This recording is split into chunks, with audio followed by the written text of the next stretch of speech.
Why can't DC and Marvel be friends or just one big family?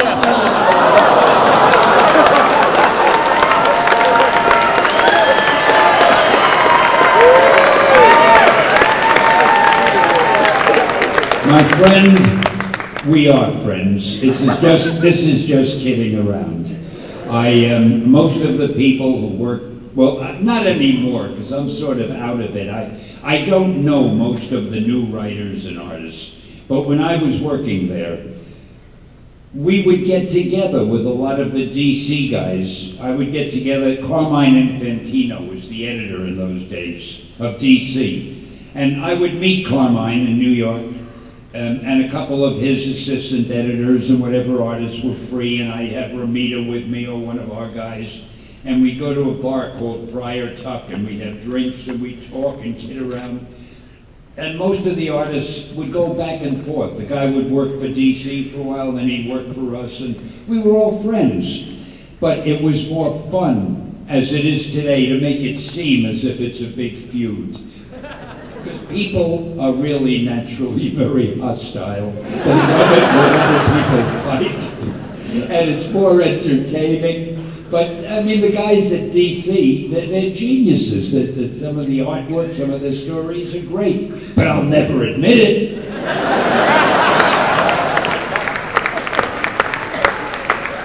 But we're all friends, really. I mean, why can't the characters? Why can't the characters be friends? They lost like friends. They are. Years ago, it wasn't easy to do, but I managed to put together after months of haggling with lawyers and publishers and people, we put together a book, Spider-Man and Superman, together in one issue. I don't know if any of you have seen it. It was a big oversized book. And the biggest fight was whose name would come first on the cover. So we compromised. I forget whose name came first, but whichever name it was, on the inside of the book, the other name was first, and on and on. And the book sold very well. And I thought we ought to do a lot of them, but the lawyer said it was too complicated to get all the rights in order, and we didn't. But it would be fun to do stories. People are always saying to me, who'd win in a fight, Thor or Superman, Batman or Spider-Man, on and on. And I can't tell them. I do not know the answer. In fact, people would always ask me, who'd win a fight, the Thing or Galactus or Iron Man or this one? And I finally had to come up with a phony answer, because there's no answer, so I would say, it depends on who's writing the story. And I got off the hook. Next question. Why not one big company? Go ahead.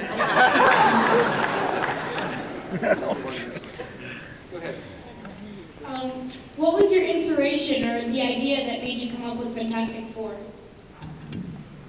Well, my publisher said that DC Comics had a book called The Justice League, I thought, the Justice Society or something like that, and it was selling very well.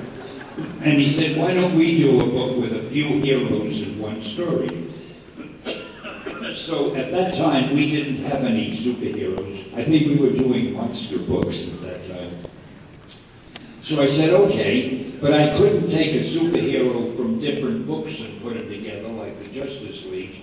I had to make up a team of superheroes to begin with because we didn't have any others. So I figured I would try to do it differently. For example, the man with a superpower, Mr. Fantastic, he wouldn't keep it a secret like Clark Kent that he's really a superhero.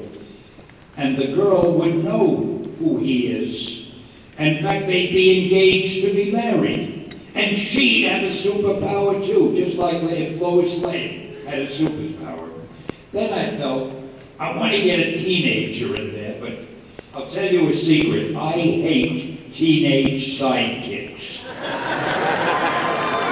I always felt if I were a superhero, there's no way I would hang with a teenager. At the very least, people would talk.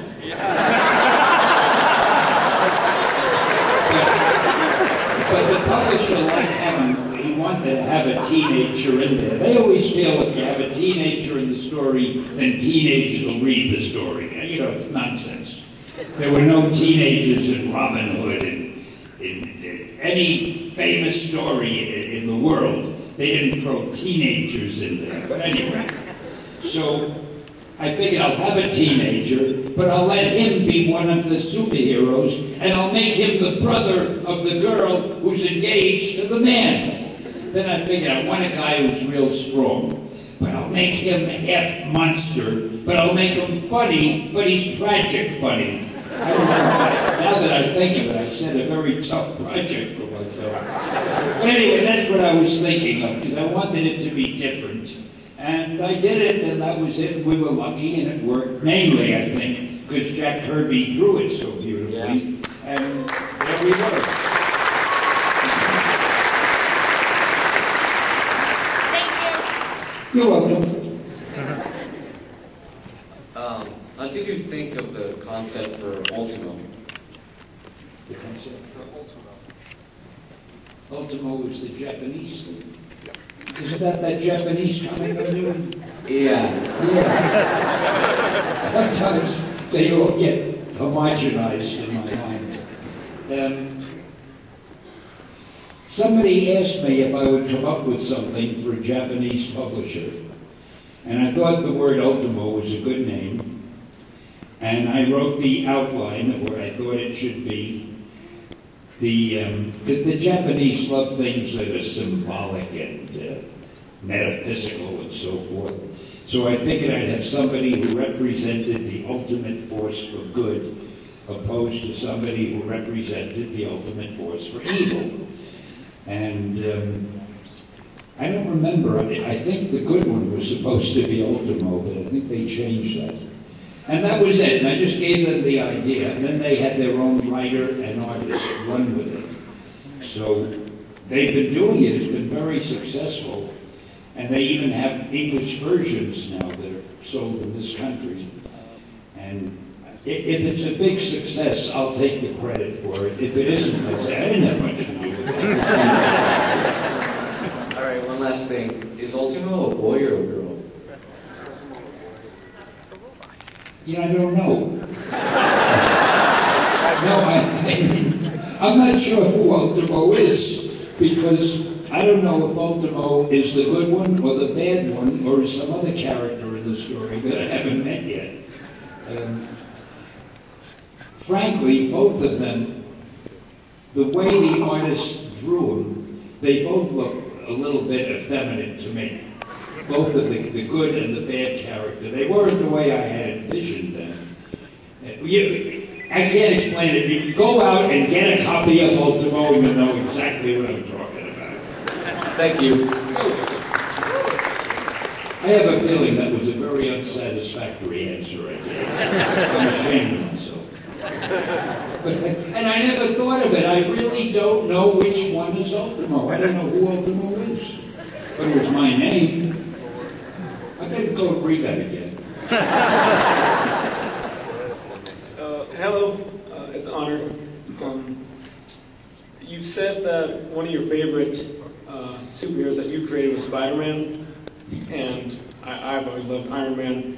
But who's your favorite superhero in which you did not have any part in creating? Favorite superhero? The favorite superhero that you did not. Well, if I didn't create it, it wouldn't be my favorite.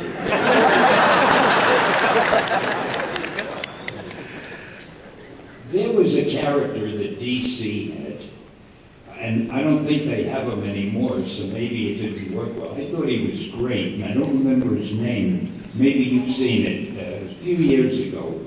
He was the roughest, toughest guy. He was a bad guy. Lobo! What was it?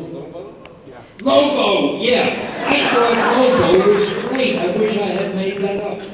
And that shows what I know. The thing probably died. But that was a good character. I can't think of any others. All right, one more question. You look great for your age. What is your secret to your longevity? Well, I'll tell you. the thing that keeps you in condition is worry. But you can't do it casually. I have a formula. You must spend 1 hour a day dedicated to worrying. You just lock yourself in a room if you must, because you don't want to be disturbed. And you do intensive worry. Now, the minute the hour is over, you stop, and until the next day at that time, you don't worry about a goddamn thing.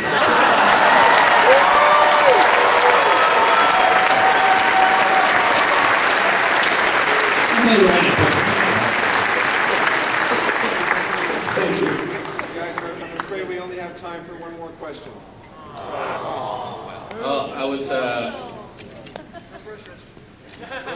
Oh, it's a lame question. I'm sorry. Okay. I was just hoping you would start talking about your pre-superhero stuff, your funny animal comics. What was it like to work on Ziggy Pig with Al Jaffe? Could you describe that experience? Al Jaffe, he and I worked on animated type comics and humor comics. Yeah, that's right. Oh, he was a genius. He was wonderful. We did a strip called, I still remember, Silly Seal and Ziggy Pig. Now a classic. I can't remember any details, but again, I would give him just the rough idea of what I wanted. He would draw it, then I would put in the dialogue, and I think we did one called Super Rabbit, you know, things that have become classics.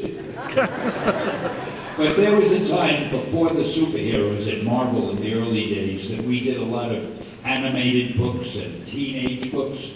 You all know Archie. Well, we had books like Millie the Model and Nellie the Nurse and Georgie and Willie, and they were all like Archie. They were copies of Archie, except of course I think we did them better. And there was a period we did so many, and Terry Tunes. We did Heckle and Jekyll and Mighty Mouse. I loved doing those. But then we got to do crime books and war books and romance books and then super westerns. We did a million westerns. The superheroes became popular. It's a funny thing. All the other type of books, all the other genres, whether western or horror or mystery, they would last a few months or a year or two, and another genre would replace them. But ever since the superheroes came along, they have been the most popular, best-selling ones of all. They've outsold everything else, and they continue to do that. So for some reason, superhero stories are certainly, apparently, the most popular type of stories there are. That's very, I hope you were all taking notes. I'm afraid that's the last time, the last special we have, you guys. So thank you.